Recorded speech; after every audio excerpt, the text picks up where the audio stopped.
Est-ce que nous sommes une religion du livre, nous, catholiques, et je dirais aussi, nous, orthodoxes, parce qu'ils sont très proches? En fait, cette idée de religion du livre, elle ne vient pas du christianisme, elle vient de l'islam. C'est l'islam qui a appelé le judaïsme et le christianisme des religions du livre, parce que lui, il dit que son Coran est dicté mot à mot par Dieu, pour qu'il n'y ait pas d'erreur, et que des gens qui étaient illettrés l'ont appris par cœur et l'ont fidèlement mis par écrit à un moment donné.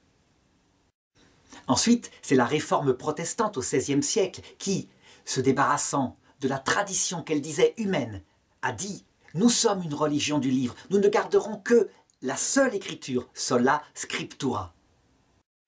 Alors, est-ce que nous sommes une religion du livre? Eh bien, je répondrai d'abord, le judaïsme lui-même n'est pas une religion du livre. Oh, le livre est très important, évidemment, il garde la mémoire, mais il est avant tout une religion vécue de l'intérieur par des gens qui, portés par l'Esprit Saint, par les actions de Dieu, par les épreuves, ont sans cesse approfondi le message jusqu'à la venue de Jésus.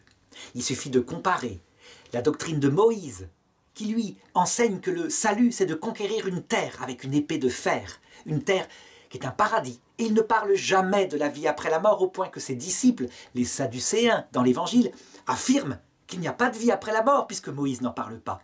Et quand on compare avec les Maccabées, livre écrit en grec à l'époque de l'invasion par les Grecs, qui croient en une âme spirituelle, qui affirme au chapitre 12 qu'il y a même un purgatoire pour des gens qui ont commis un péché gravissime, ils ont adoré des idoles. On peut prier pour eux, on peut obtenir l'indulgence pour eux au temple de Jérusalem. Et ils font même payer pour un sacrifice au temple. Eh bien, quand on voit cela, on comprend que le peuple juif, certes le livre est là, mais qu'il est issu lui-même d'une sainte tradition venue de l'Esprit Saint dans le cœur des Juifs. Ce n'est donc pas une religion du livre, et c'est pourquoi ils sont, je dirais, si mobiles. Ils s'adaptent, et ils ne cessent de progresser. Le christianisme, en tout cas à son départ, est de la même chose, de la même trempe.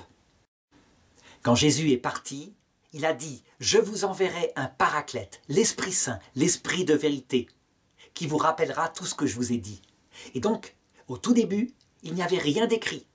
Et les textes ont commencé à être mis par écrit par Marc, peut-être 15 ans ou 20 ans après la mort de Jésus. Et ensuite, ça a continué. On peut donc dire, pour résumer, que le catholicisme a 3 canaux par lesquels Jésus s'exprime par son Esprit Saint, l'Esprit Saint étant la source.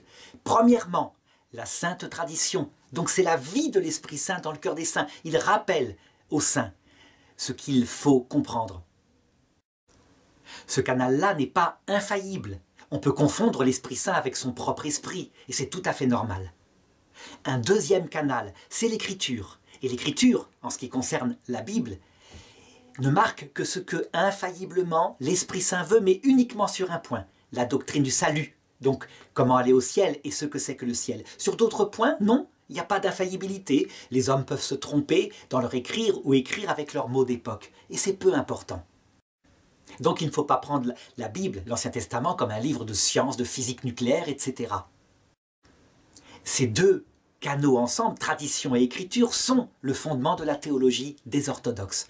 Pour les catholiques, il y a un 3e canal, très important, un charisme donné à un homme qui s'appelle Simon, que Jésus renomme Pierre. Simon n'est pas solide, c'est un homme fragile. Mais Jésus, qui est la seule pierre, lui dit « Quand tu proclameras la doctrine du salut, infailliblement, tu seras protégé par un charisme. » Alors on pourrait dire, Jésus n'a jamais dit ça, ce n'est pas dans les Écritures. Mais oui, c'est justement pourquoi je le dis.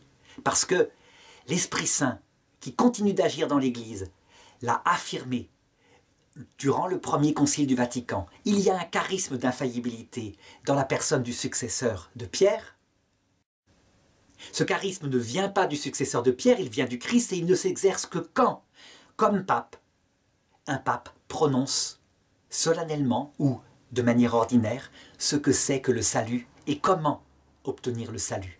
De manière universelle, pas de manière pratique, de manière universelle. Je donne un petit exemple. Les papes disent que la guerre est toujours en soi un mal. Et c'est vrai. Et pourtant, le pape Pie XII disait qu'il fallait, par la guerre, détruire Adolf Hitler. De manière universelle, c'est vrai, la guerre est toujours un mal, et de manière pratique parfois, elle est un moindre mal. Et le pape Pie XII a fait comme il a pu. Il a fait un pari qui a été gagnant. Il a choisi de combattre Hitler. Mais pour cela, il a dû indiquer à Staline que Hitler allait attaquer. Ce n'est pas infaillible, c'était risqué. C'est ce qu'on appelle la pastorale. Elle est faillible, fragile.